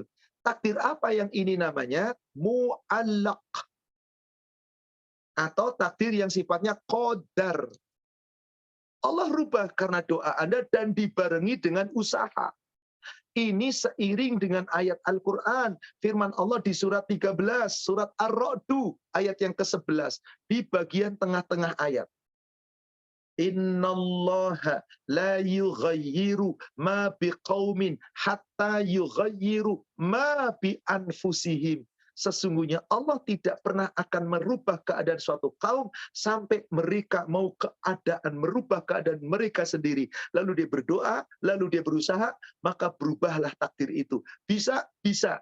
Hanya takdir apa tadi? Mu'allaq atau takdir yang sifatnya qadar, yaitu ketentuan Allah yang bisa berubah menurut apa yang kamu usahakan, menurut apa yang kemampuan kamu.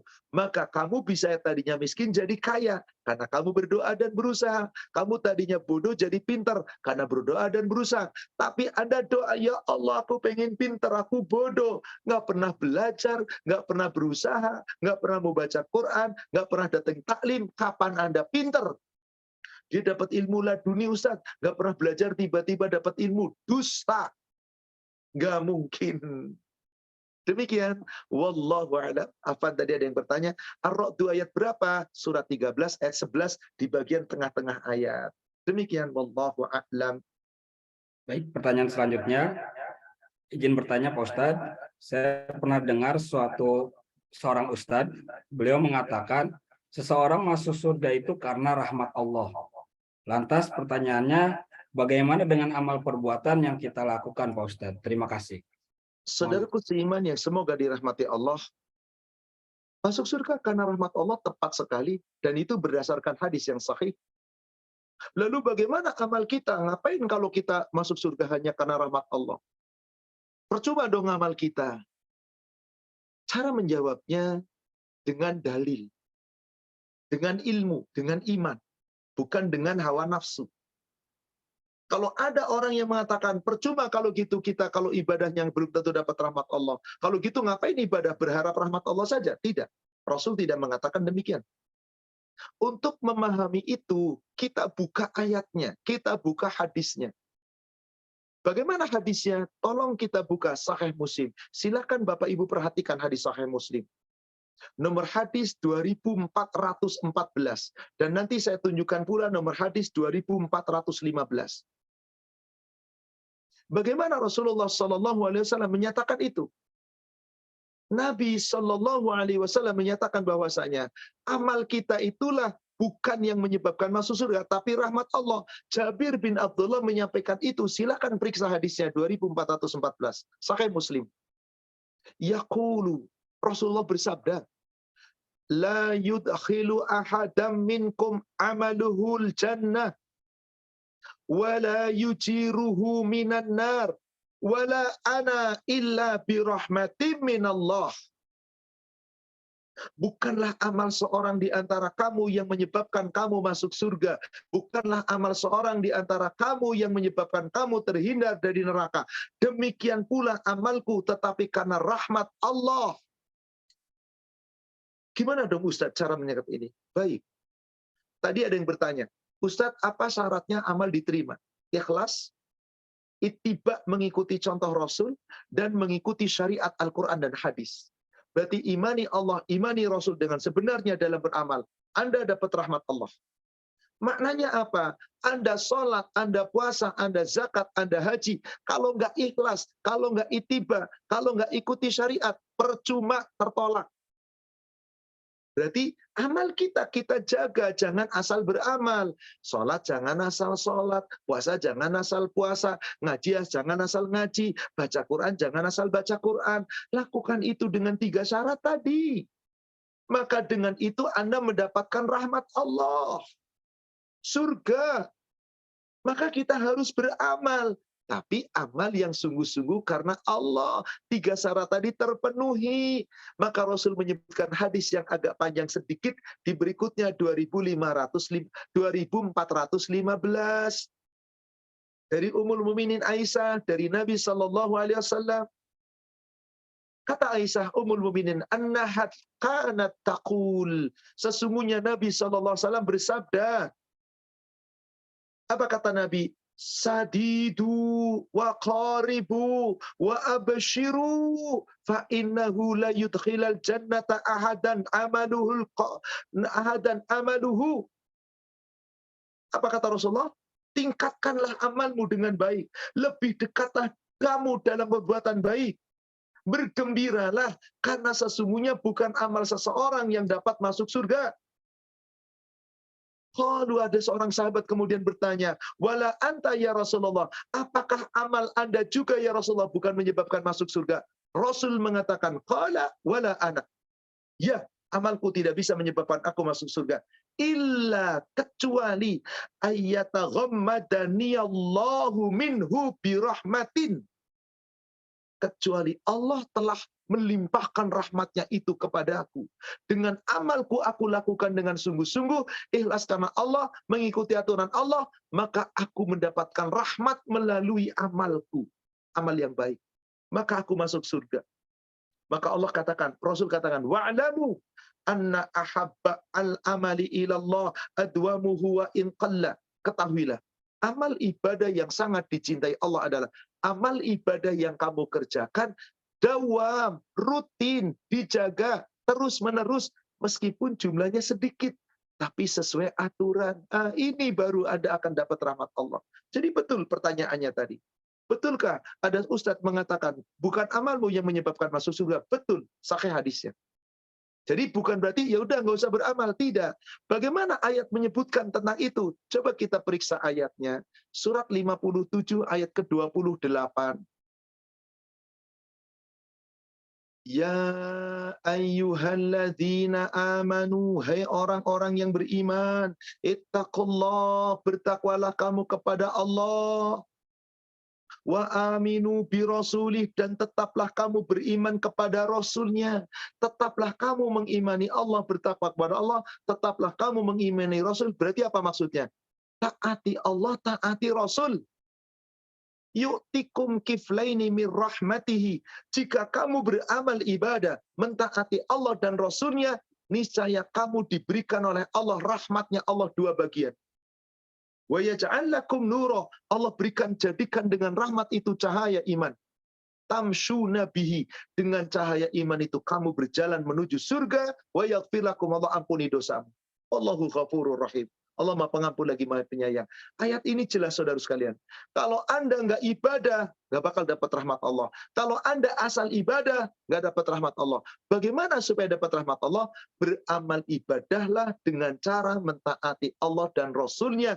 Maka amal ibadah Anda akan diterima oleh Allah. Dengan itu rahmat Allah Allah berikan kepadamu. Dengan itu kamu dapat cahaya iman. Dengan cahaya iman menuju surga. Demikian maksud daripada hadis tadi. Wallahu a'lam. Satu pertanyaan terakhir, akhi, kita tutup nanti dengan doa insyaallah.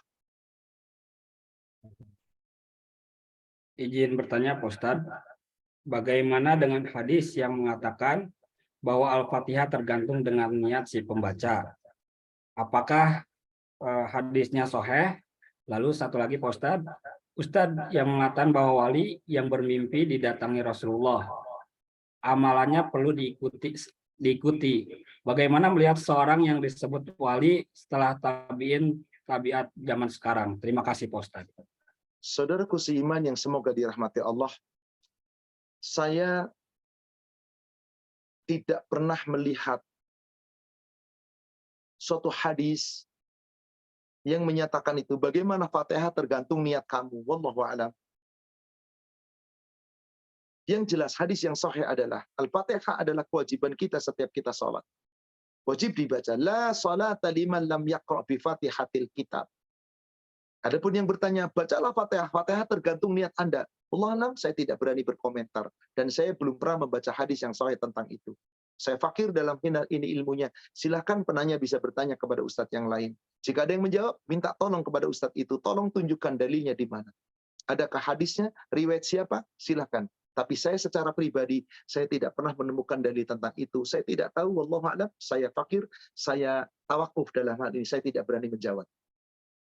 Pertanyaan kedua, katanya seseorang wali yang bermimpi bertemu dengan Rasul, maka amalannya wajib kita ikuti. Betul.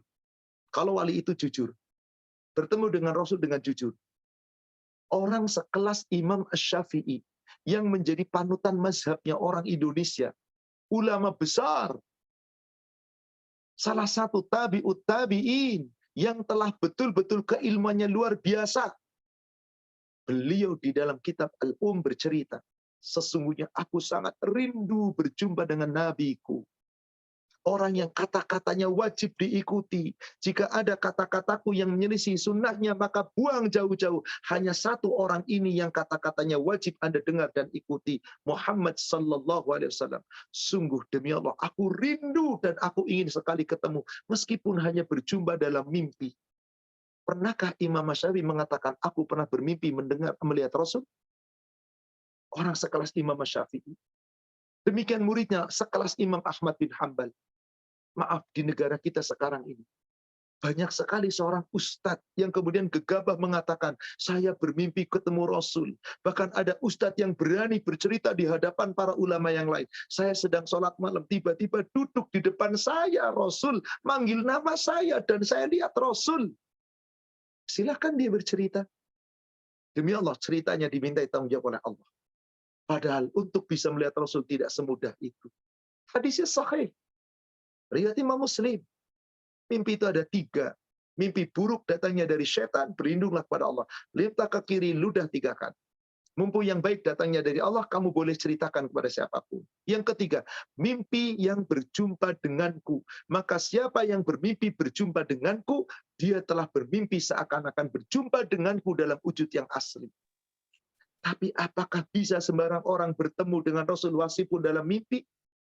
Orang sekelas Imam Syafi'i, Imam Ahmad bin Hanbal, Imam Malik bin Anas, Imam Abu Hanifah, Imam Bukhari, Imam Muslim, ulama besar, tidak pernah menyatakan aku bermimpi berjumpa dengan Rasul. Jadi sekali lagi, kalau orang yang berjumpa dengan Rasul, pastinya bukan orang sembarangan. Pasti ini orang-orang yang baik. Maka taati. Karena memang benar kejujurannya. Tapi kalau di zaman sekarang, Allah alam saya tidak tahu. Betulkah si wali itu ngomong saya telah bermimpi ketemu dengan Rasul, maka saya wajib ikuti dia? Allah alam. Satu-satunya orang yang wajib diikuti adalah Muhammad sallallahu alaihi wasallam. Berdasarkan Al-Quran, surat 3 ayat 31, surat 33 ayat ke-21. Silahkan camkan ayat ini. Allah bahkan yang memerintahkan. Surat 3 ayat 31. Qul, Muhammad katakan kepada umatmu dan kita semua, in kuntum tuhibbunallah fattabi'uni. Jika kamu mencintai Allah, benar-benar mencintai Allah, kamu wajib ikuti aku. Satu-satunya manusia yang wajib diikuti, bukan ustadz, bukan kiai, bukan ulama, bukan siapapun. Rasul, ikuti aku. Aku ini maksud Rasul. Yuhibbukumullah wa yaghfir lakum dzunubakum. Niscaya Allah mencintaimu dan Allah mengampuni dosamu. Maka Allah perintahkan teladan kita itu yang harus kita ikuti satu. Muhammad sallallahu alaihi wasallam. Surat 33 tadi ayat 21. Apa kata Rasulullah sallallahu alaihi wasallam? Laqad kana, Allah berfirman di ayat ini, laqad kana lakum fi Rasulillahi uswatun hasanah liman kana yarjullah wal yaumil akhir wa dzakarallaha katsiran. Sungguh telah ada pada dirimu Sungguh telah ada padamu teladan yang ada pada diri Rasulullah sallallahu alaihi wasallam. Untukmu Rasulullah teladan terbaik, ikutan terbaik. Wajib ikuti Rasul. Maka kiai, ulama, ustadz, guru agama, siapapun dia, selama dia tidak mengikuti aturan Rasul, nggak wajib kita ikuti, nggak perlu kita ikuti.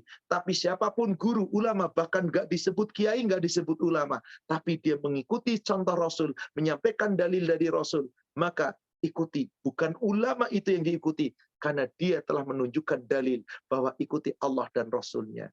Demikian, wallahu a'lam. Demikian saudaraku sekalian yang semoga dirahmati Allah. Semoga Allah menjaga kita. Allah memberikan kepada kita. Jadikan kita orang yang takut kepada Allah. Allah jadikan kita orang yang senantiasa mampu meninggalkan perbuatan maksiat, menjalankan perintah Allah, karena inilah orang-orang yang benar-benar disayang oleh Allah Subhanahu wa taala, dan inilah orang yang menjaga aturan Allah. Mari di akhir tausiah ini kita sama-sama berdoa kepada Allah. Kita mohon kepada Allah. Bismillahirrahmanirrahim.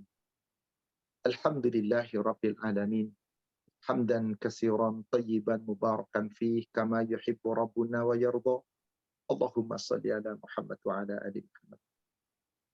Wahai Allah, anugerahkanlah untuk kami semua ya Allah rasa takut kepadamu yang dapat menghalangi antara kami dan perbuatan-perbuatan maksiat kami kepadamu. Dan ya Allah, anugerahkan pula kepada kami ya Allah ketaatan kepadamu yang akan menyampaikan kami ke dalam surgamu. Dan anugerahkan pula ya Allah kepada kami ya Allah keyakinan yang akan menyebabkan ringannya bagi kami segala musibah di dunia ini. Ya Allah, anugerahkanlah kenikmatan kepada kami melalui pendengaran kami, penglihatan kami, dan melalui seluruh anggota tubuh kami selama kami masih hidup, agar kami mampu menjadikan itu semua sebagai sarana untuk menolongmu ya Allah. Dengan mentaati perintahmu, meninggalkan laranganmu, mengikuti syariatmu. Ya Allah, bimbinglah kami dengan petunjukmu agar kami tetap di atas jalan yang hak. Ya Allah, bimbinglah kami dengan petunjukmu agar kami senantiasa menjaga iman dan takwa kami.